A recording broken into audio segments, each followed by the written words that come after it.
السلام علیکم ورحمۃ اللہ وبرکاتہ۔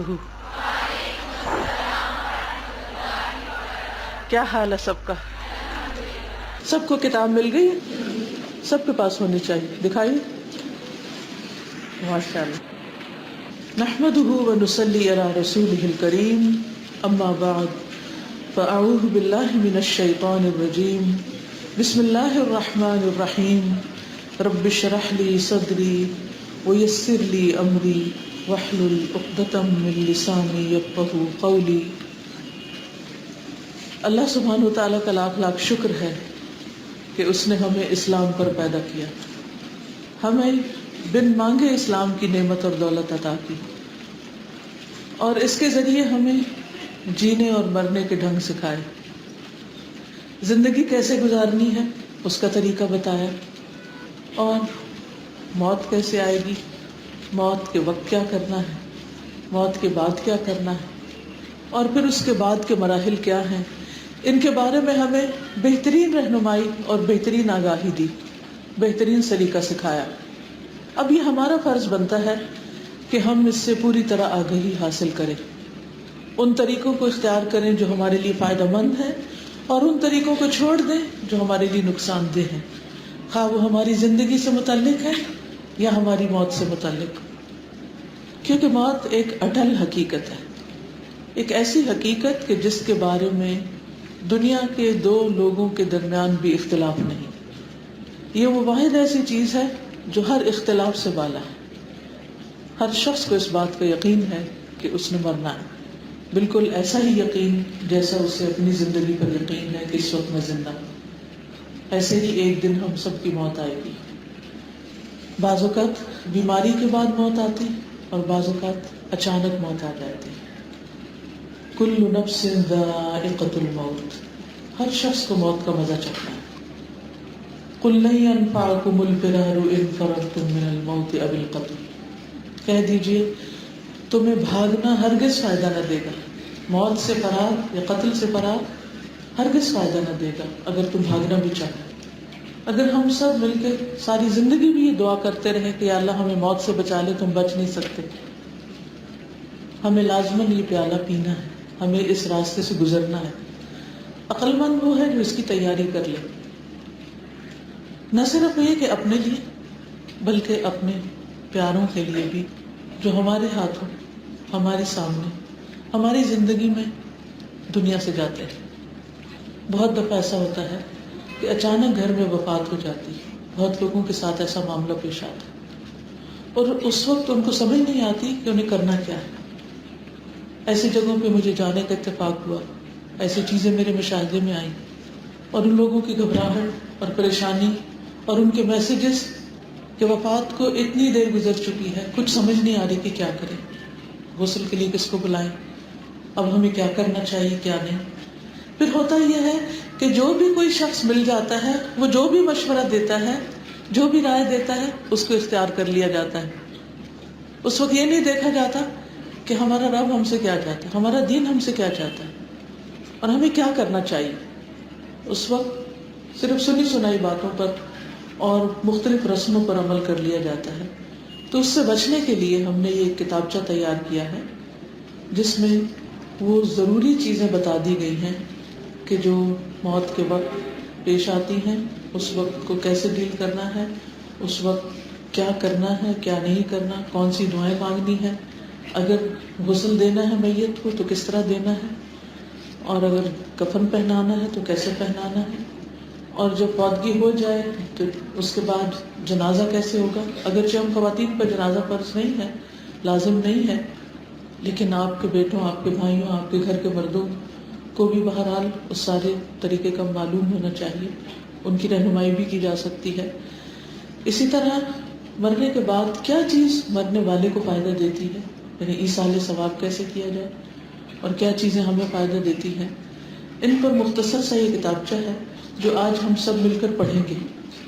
زبانی لیکچر یہ صرف زبانی ٹریننگ ورکشاپ وغیرہ اس لیے نہیں رکھی گئی کہ اس کے بعد جب ہم گھر جاتے ہیں تو ہمارے ہاتھ میں کچھ نہیں ہوتا، اور اگر عملی طور پر کوئی چیز پیش آئے تو اس وقت انسان غم میں، دکھ میں، تکلیف میں، پریشانی میں اپنے ہوش و حواس کھو بیٹھتا ہے۔ جو چیزیں اس کو ازبر بھی یاد ہوں وہ اس اچانک حادثے کے موقع پر، تکلیف کے موقع پر اس کو بھولی ہوئی ہوتی، اس کو یاد نہیں ہوتا کہ اب مجھے کیا کرنا چاہیے. تو اس وقت اپنے آپ کو سنبھالنا اور صحیح سنت کے مطابق عمل کرنا تاکہ اختتام اچھا ہو. جس کا اختتام اچھا ہوگا، جس کا اختتام سنت کے مطابق ہوگا، جس کا آخری سفر اچھا ہوگا، انشاءاللہ اس کی آئندہ زندگی بھی اچھی ہوگی. کیونکہ انما الاعمال بخواتیمہا، اعمال کا دار و مدار ان کے خاتمے پر ہے. تو آئیے ہم دیکھتے ہیں اس کتاب کو اور اس جگہ اپنے آپ کو رکھ لیتے ہیں. اگرچہ اس میں حاضرین کی ذمہ داریاں پہلے باب میں بتائی گئی ہیں، لیکن آپ دیکھیے کہ اگر ہماری موت کا وقت ہو تو ہم اپنے لیے کیا چاہیں گے کہ ہمارے بعد والے ہمارے لیے کیا کریں. اس لیے بہت ضروری ہے کہ یہ کتابچہ آپ خود پڑھنے کے بعد اور لوگوں کو بھی پڑھنے کے لیے دیں اور اپنے گھر کے بچوں کے ساتھ بھی اس کو پڑھ لیں، تاکہ اگر ان کے سامنے ہماری موت آئے تو وہ ہمارے بعد ہمارے لیے کیا کریں، صحیح طریقے اختیار کریں. کیونکہ بعض اوقات ہم یہ تو کہہ دیتے ہیں میرے مرنے کے بعد کوئی رسم نہیں کرنی، لیکن پتہ ہی نہیں کہ رسمیں کیا ہے اور سنت کیا ہے. بعض اوقات ہم یہ کہہ دیتے ہیں کہ کوئی خلاف شریعت کام نہیں کرنا، لیکن یہ پتہ ہی نہیں کہ شریعت کیا ہے، تو خلاف شریعت کہاں سے پتہ چلے گا. تو اس لیے بہتر یہ ہے کہ کرنے کے کام ہمیں خود بھی پتہ ہو تاکہ کسی کی مدد کر سکے، اور ہمارے آس پاس والوں کو بھی پتہ ہو تاکہ ہمارے مرنے پر وہ ہمارے لیے وہ کریں جو صحیح ہے. وفات کے فوراً بعد حاضرین کی ذمہ داریاں، صفحہ نمبر 3 سے نکال لیجیے. موت کی اطلاع ملنے پر انا للہ و انا الیہ راجعون کہیں. پہلا کلمہ جو منہ پر آنا چاہیے وہ یہی ہے. آزمائش تو آتی ہے، لیکن اس آزمائش کے موقع پر اگر کوئی اللہ کو یاد کرتا ہے تو اس کا اجر اور ثواب کیا ہے؟ اولئک علیہم صلوات من ربہم ورحمہ واولئک هم المہتدون. ایسے لوگوں پر اپنے رب کی طرف سے نوازشیں ہوتی، رحمتوں کی بارش ہوتی، رحمت ہوتی، اور یہی لوگ ہدایت یافتہ ہیں. یعنی یہ ہدایت کی علامت، جس کو دکھ تکلیف کے موقع پر، موت کے موقع پر یہ بات یاد رہ گئی، گویا وہ ہدایت پر ہے. جو ہو چکا اس کی تحقیق اور کھوج میں فی الحال وقت ضائع کرنے کی بجائے مندرجہ ذیل امور کی طرف توجہ دیں.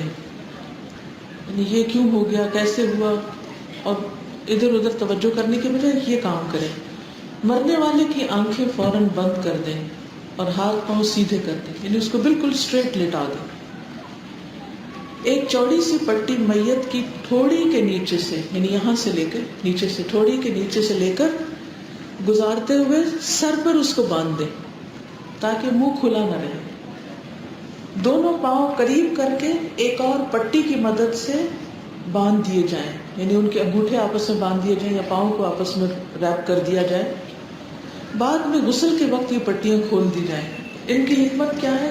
کیونکہ مرنے کے بعد جسم اکڑنے لگتا ہے، تو ایسا نہ ہو کہ ٹانگیں کھلی ہوں اور اسی طرح وہ اکڑی رہیں اور پھر بعد میں ان کو جوڑنا مشکل ہو. کیونکہ خاص طور پر ایسے لوگ جن کے سامنے پہلی دفعہ وفات ہوتی ہے، بعض اوقات انہوں نے کبھی دیکھا ہی نہیں ہوتا کہ کیا کرنا چاہیے، تو ان کے لیے خصوصی طور پر یہ رہنمائی بہت فائدہ مند ہے. ٹانگیں بھی جوڑ دیں اور منہ بھی بند کر دیں. اگر ہونٹ کھلے ہیں تو ان کو بند کر دیں، آنکھیں کھلی ہیں تو ان کو آنکھوں کو بھی بند کر دیں. کیونکہ جب روح نکلتی ہے تو آنکھیں اس کا پیچھا کرتی ہیں، نگاہ اس کا پیچھا کرتی ہے. وہ جدائی کا وقت ہوتا ہے، تو اس کے بعد کیا کریں؟ آنکھیں بند. میت کو چادر سے ڈھانپ دیں. حادثے کے اثرات یا موت کی سختی کی وجہ سے میت میں کوئی تغیر و تبدل نمودار ہو گیا ہو، یعنی رنگ بدل گیا ہو، رنگ سیاہ ہو رہا ہو، یا کوئی اور چہرے پر بہت تکلیف کے آثار ہوں، اور دوسرے لوگ بار بار دیکھنا چاہیں تو انہیں ایسا نہ کرنے دیں، بلکہ میت کو ڈھانپا رہنے دیں. دو طرح کی میتیں ہوتی ہیں. کچھ میتیں مسکرا رہی ہوتی ہیں، کچھ میتیں بہت پیسفل نظر آتی ہیں، لیکن کچھ میتوں کا حال مختلف ہوتا ہے. تو کوئی بھی دنیا سے جانے والا جو ہے، اس کا کوئی بھی عیب ہو، کوئی بھی کمی بیشی ہو، کوئی بھی ناپسندیدہ چیز ہو، ناگوار چیز ہو، تو اسے لوگوں کے سامنے نہ کھولیں، اسے ڈھانپے رکھیں. کیونکہ آپ اگر کسی کو ڈھانپیں گے تو اللہ سبحانہ وتعالیٰ آپ کے عیب ڈھانپے گا۔ قریبی پڑوسیوں کو فوراً اطلاع دیں۔ ممکن ہے کہ وہ تجہیز و تکفین میں آپ کے اور میت کے قریبی رشتہ داروں کو اطلاع کرنے میں آپ کی مدد کر سکے اور دیگر کاموں میں بھی آپ کی مددگار ہوں۔ جتنی استطاعت اور ہمت ہو اتنی نفل نماز کم از کم 2 رکعت پڑھ کر اللہ تعالیٰ کے حضور نہایت عاجزی سے اپنے لیے مدد مانگے کہ وہ اس غیر متوقع صدمے کو برداشت کرنے کے لیے آپ کو صبر و ہمت کی توفیق دے۔ نماز کیوں؟ نبی صلی اللہ علیہ وسلم کا طریقہ یہ تھا کہ جب آپ کو کوئی مشکل مرحلہ پیش آتا، کوئی تکلیف دہ صورت پیش آتی، تو آپ فوراً نماز کی طرف دوڑتے، فوراً نماز ادا کرتے۔ وَاسْتَعِینُوا بِالصَّبْرِ وَالصَّلَاةِ۔ اور الحمدللہ کئی ایسے لوگ ہیں کہ جو وفات کے بعد پہلا کام یہ کرتے ہیں، پہلے نفل پڑھتے ہیں، اللہ سے مدد مانگتے ہیں، اللہ کی طرف رجوع کرتے ہیں، اللہ کے فیصلے پر راضی ہوتے ہیں، اس کے بعد باقی کام کرتے ہیں۔ الحمدللہ ہماری دادی اماں جو تھی، ان کو اللہ تعالیٰ نے بچوں کی وفات سے بہت آزمایا۔ ان کے کئی بچے پیدا ہوئے اور جب 7-8 سال کے ہوتے یا کچھ بڑے ہوتے، خصوصاً بیٹے، تو وہ فوت ہو جاتے، اور ایک کے بعد ایک بیٹے کی وفات پر ان کا طریقہ یہ رہا کہ بچے کو ڈھانپ دیا اور ساتھ ہی مصلی ڈال کے کھڑی ہو گئی نماز پڑھنے۔ تو بعض اوقات لوگ باتیں بھی بناتے تھے کہ ان کو اپنے بچے کے جانے کا غم نہیں، ان کو نمازوں کا بڑا شوق ہے۔ اکثر لوگ یعنی ہمیں مصیبت پڑی اور تمہیں نماز کی پڑی، ایسی باتیں بھی سننے کو ملے گی، لیکن کرنا وہی چاہیے جو ہمارے رب کو راضی کرے۔ لوگ جو مرضی باتیں بناتے ہیں وہ باتیں بنا کر خاموش ہو جائیں گے، لیکن آپ کا عمل آپ کے نامہ اعمال میں لکھا جائے گا۔ تو اس لیے وَاسْتَعِینُوا بِالصَّبْرِ وَالصَّلَاةِ، صبر اور نماز کے ساتھ مدد لیجیے۔ اس موقع پر ام سلیم رضی اللہ تعالی عنہا کا عمل بھی یاد کریں کہ کس طرح ان کے بیٹے کی وفات ہوئی اور وہ اس کو ڈھانپ کر اپنے شوہر کا استقبال کرتی ہیں، ان کو کھانا کھلاتی ہیں، ان کو خوش کرتی ہیں، اور اس کے بعد بہت ہی حکمت کے ساتھ اپنے شوہر کو بہت خوبصورت انداز میں بچے کی وفات کی خبر دیتی ہیں۔ اس سے بہترین اسوہ حسنہ بھی کہیں ہو سکتا ہے؟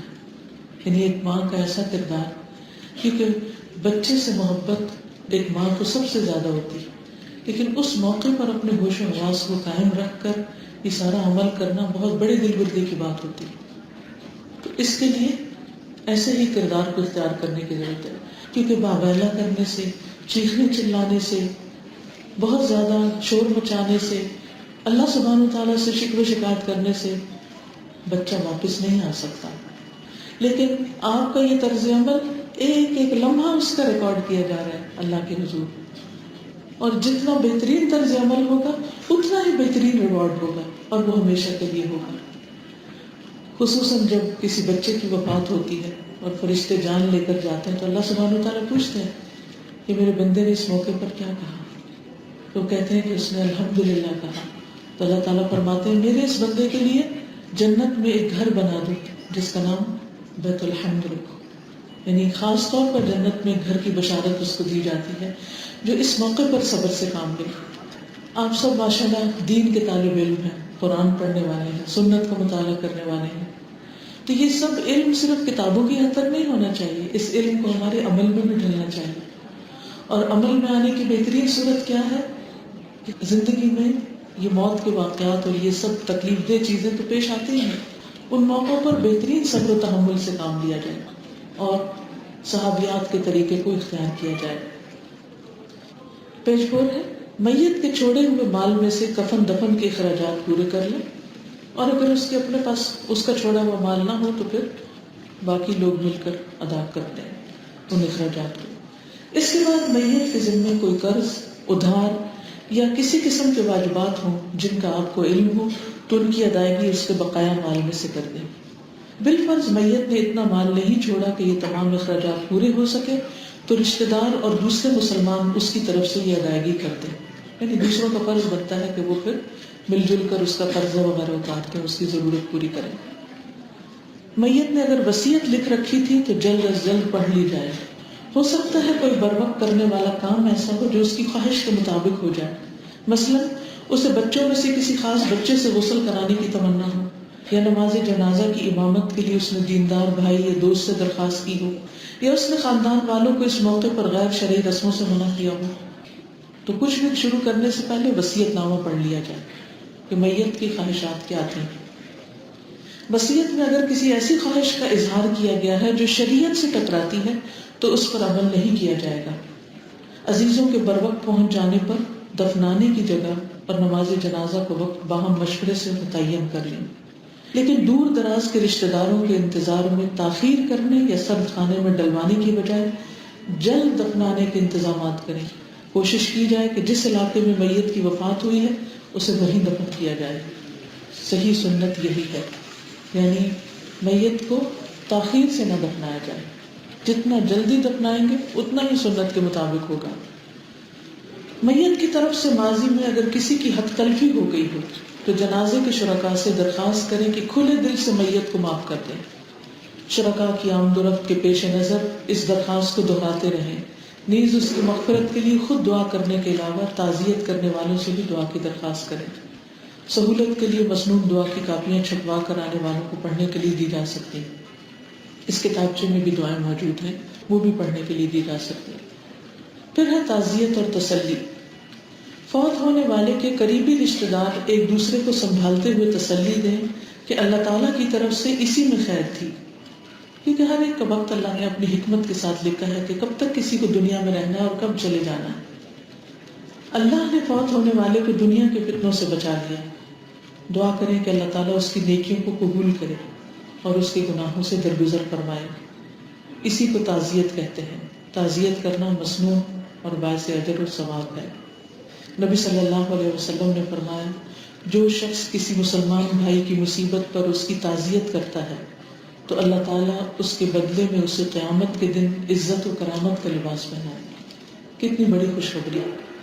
اس لیے جب بھی معلوم ہو کہ کسی کی وفات ہوئی ہے تو تعزیت میں دیر نہ لگائیں، اس سے ہمدردی کریں، اس کی دلجوئی کریں، اس کو صبر کی تلقین کریں، اس کو کمفرٹ دیں، اس کے پاس بیٹھیں، اس کا غم دور کرنے کی کوشش کریں۔ ایسے موقع پر میت کی بیماری یا اس کی موت کے جو بھی اسباب ہوئے انہیں بار بار دہرانا نہیں چاہیے، اس سے افسردگی میں مزید اضافہ ہوتا ہے، جو تعزیت کے مقصد کے برخلاف ہے۔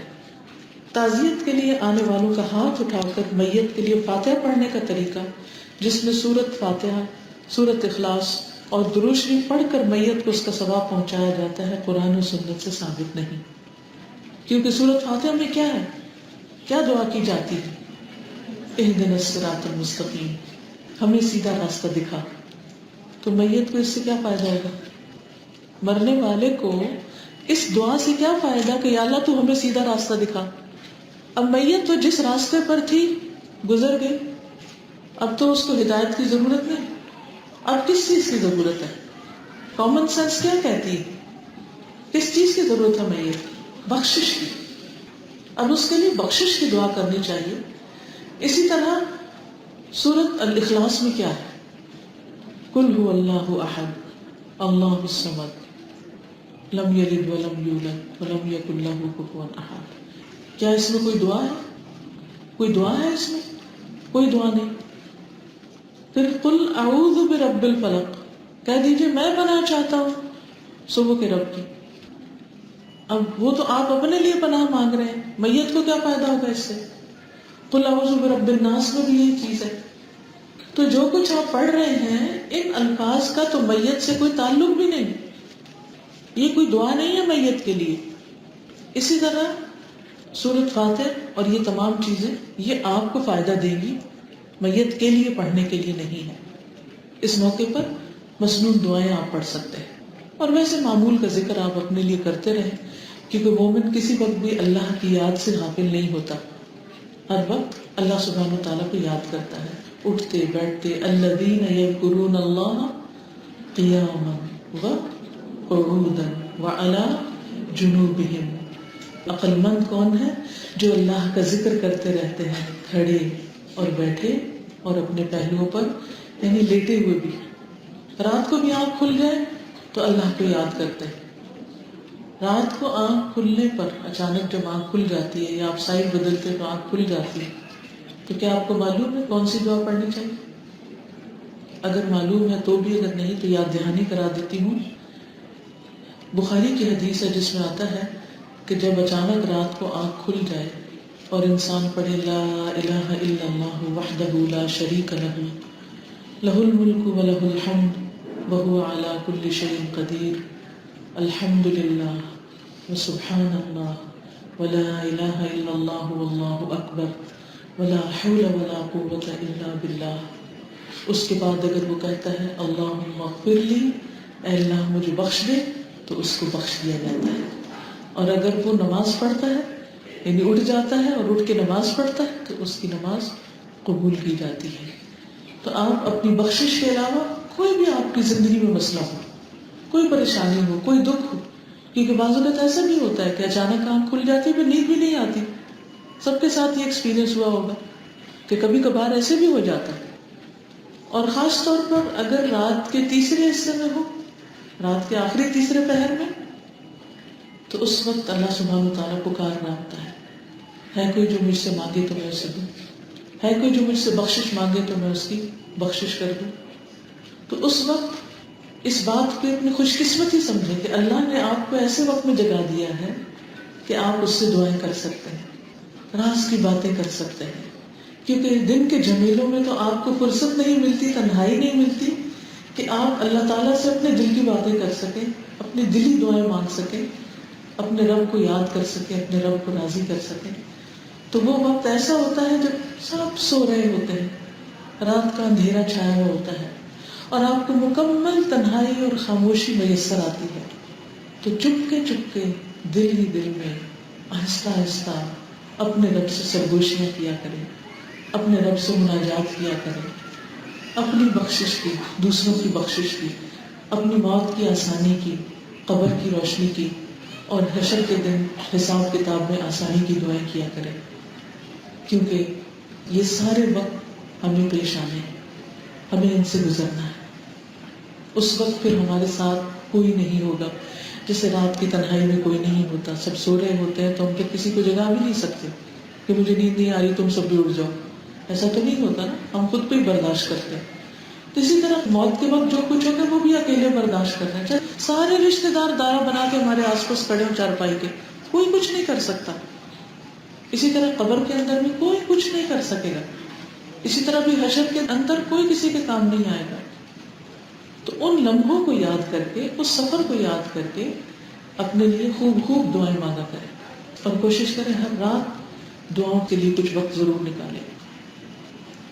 تعزیت کے لیے بیٹھے رہنا یہ بھی ایک بڑی مشکل ہے ہمارے ہاں کہ کسی کے یہاں وفات ہو جائے لوگ سارا دن وہاں بیٹھے رہتے ہیں، تعزیت کر کے فوراً واپس نہیں آتے. وہ سمجھتے ہیں زیادہ بیٹھیں گے تو زیادہ نمبر لگیں گے، دوسرا زیادہ خوش ہوگا.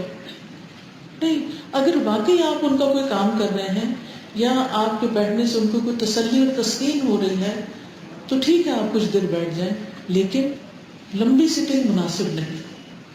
قریبی عزیز کی موت پر غم زدہ ہونا یقیناً فطری سا رد عمل ہے، البتہ اسلام غم یا سوگ منانے کے حق میں نہیں. وفات پانے والے کے قریبی رشتہ داروں کو غم کی شدت سے نکلنے کے لیے 3 دن کافی سمجھے گئے ہیں. غم سے نکالنے کے لیے ہی تو مسلمان بہن بھائیوں پر فرض کیا گیا ہے کہ وہ غم زدہ کی تعزیت کریں اور اسے معمول کی حالت کے مطابق لانے کی کوشش کریں. متعلقین کو جتنی جلدی ممکن ہو اپنے کسب و معاش میں مصروف ہو جانا چاہیے. جو بھی تعزیت کرنا چاہتا ہو وہ وہیں ان سے مل سکتا ہے، یعنی فوراً اپنی ڈیوٹی پر لوٹیں. اگر آپ کہیں کام کرتے ہیں یا آپ کے بچے ہیں گھر میں، کوئی مریض ہے آپ کے گھر میں، کہیں آپ جاب کرتے ہیں، کوئی ذمہ داری ہے آپ پر، تو اپنی ذمہ داریاں نبھائیں. میت کے گھر دنوں تک 40 دن تک روز جانا اور بیٹھے رہنا یہ درست نہیں. اللہ یہ کہ کوئی آپ کا بہت ہی قریبی رشتہ دار ہے جو خود چاہتا ہے کہ آپ اس کے پاس آ کر بیٹھیں یا اس کے کچھ کام کریں. جیسے بعض اوقات بیوہ خاتون ہوتی ہیں، ایسا رشتہ ہوتا ہے تو ماں ہے اکیلی رہ گئی ہے، تو اس صورت میں آپ اپنی امی کو روز وزٹ کر رہے ہیں، وہ الگ بات ہے. لیکن عام لوگوں یا عام مسلمانوں کے گھروں میں ایسے کاموں سے پرہیز کرنا چاہیے. غم میں مبتلا ہونے اور سوگ کی کیفیت طاری کرنے میں بہت فرق ہے. کام کاج چھوڑ کر بہت دنوں تک کسی مخصوص جگہ جیسے گھر، میدان یا قبرستان میں شامیانے ڈلوا کر یا مسجد وغیرہ میں تعزیت کی خاطر جمع ہونا، یا وقت، دن، ہفتے، مہینے مقرر کر کے غم کو تازہ کرنے بیٹھنا اور سوگ کا ماحول بنائے رکھنا غیر اسلامی کام ہے۔ تعزیت کی خاطر عورتوں اور مردوں کا اجتماع ناپسندیدہ ہے، یعنی اکٹھے مل کے بیٹھنا۔ سیدنا جریر بن عبداللہ بجلی فرماتے ہیں، ہم لوگ میت کے گھر والوں کے پاس اکٹھا ہونا اور اس کے دفن ہونے کے بعد کھانا تیار کرنا نوحہ کا حصہ سمجھتے تھے۔ یعنی میت والے گھر میں کھانوں کا پکنا، چائے کے دور لگنا اور اسی طرح کے دیگر کام جو ہیں یہ ناپسندیدہ ہیں، بلکہ کیا کرنا چاہیے؟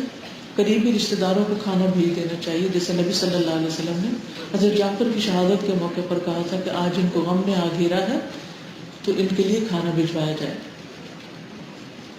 خوبیوں کا تذکرہ کرنا یہ بڑی اہم بات ہے۔ ہر انسان میں کوئی نہ کوئی خیر و بھلائی ضرور ہوتی ہے۔ مرنے والے کے عزیز و اقارب اور پڑوسیوں کو اس کی خوبیوں اور نیکیوں کا تذکرہ کرنا چاہیے۔ میت کی برائیوں کو یاد کرنا یا عیب چینی کرنا منع ہے۔ بہتر ہے کہ اسے معاف کر دیں کیونکہ اس کا معاملہ اب آگے پہنچ چکا ہے۔